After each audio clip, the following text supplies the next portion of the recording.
দখলে দূষণে মৃতপ্রায় প্রান্তিক জনপদের খালগুলোকে প্রাণ ফেরাতে এক সরকার প্রধানের নিরন্তর অভিযাত্রা। হাতে কোদাল তুলে নিয়ে যেন বাবার পদাঙ্কই অনুসরণ করেই প্রতিশ্রুতির বাস্তবায়নের পথে হাঁটছেন প্রধানমন্ত্রী তারেক রহমান। 1976 সালে যশোরের শার্শায় উলুশি খাল উদ্বোধন করেছিলেন শহীদ রাষ্ট্রপতি জিয়াউর রহমান।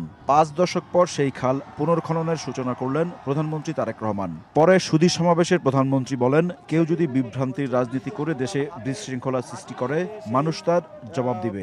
যতবার বিএনপি দেশের মানুষের ভাগ্য পরিবর্তনের জন্য কর্মসূচি গ্রহণ করেছে, অতীতে আমরা দেখেছি আন্দোলন নামে কিভাবে 173 দিন হরতাল করা হয়েছিল। এখনো আবার সেই ভূত আরেকজনের কাঁধে গিয়ে আসর করেছে। আমাদের কর্মসূচি বাস্তবায়নে আমরা অঙ্গীকারবদ্ধ থাকি, দৃঢ় থাকি, তাহলে বাংলাদেশের মানুষের ভাগ্য নিয়ে কেউ ছিনিমিনি খেলতে পারবে না।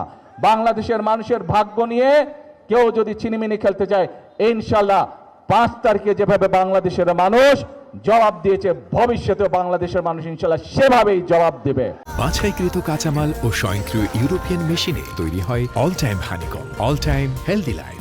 জুলাই সনদ ও গণভোট নিয়ে একটি গোষ্ঠী মানুষকে বিভ্রান্ত করছে উল্লেখ করেন তারেক রহমান। পাশাপাশি মধ্যপ্রাচ্য যুদ্ধ পরিস্থিতিতে সৃষ্ট সংকট মোকাবেলায় ধৈর্য ধরার আহ্বান জানান। কোন ব্যক্তি, কোন রাজনৈতিক দল আজকে আমরা দেখতে চাচ্ছি যে গণভোট হয়ে গিয়েছে, সেই গণভোটের রায়কে ভিন্ন খাতে তারা প্রবাহিত করতে চাচ্ছে এবং সমগ্র দেশে একটি বিভ্রান্তি তৈরি করতে চাচ্ছে। যারা গণভোটের রায়কে ভিন্ন খাতে প্রবাহিত করতে চায়, যারা জুলাই সনদের অর্থ ভিন্নভাবে তাদের নিজেদের রাজনৈতিক স্বার্থ হাসিলের জন্য উপস্থাপন করতে চায়, এরা বিশৃঙ্খলা সৃষ্টি করতে চায়। এই বিশৃঙ্খলা যদি সৃষ্টি করতে পারে, তাহলে সকল কর্মসূচি ব্যাঘাত হবে। এই বিশৃঙ্খলারা যদি আশকারা পায়, প্রিয় ভাই বোনেরা, জনগণের কর্মসূচি ব্যাহত না হয়, সেই জন্য জনগণকে সতর্ক থাকতে হবে।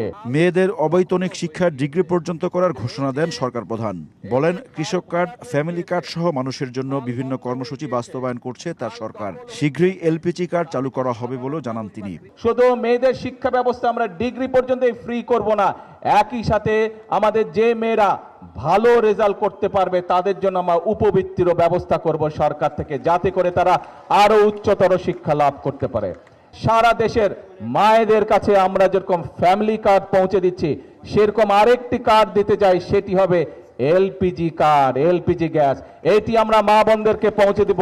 দেশের মানুষের জন্য বিএনপি সরকারের প্রতিশ্রুতি বাস্তবায়নে সবাইকে ঐক্যবদ্ধ থাকার আহ্বান জানান প্রধানমন্ত্রী।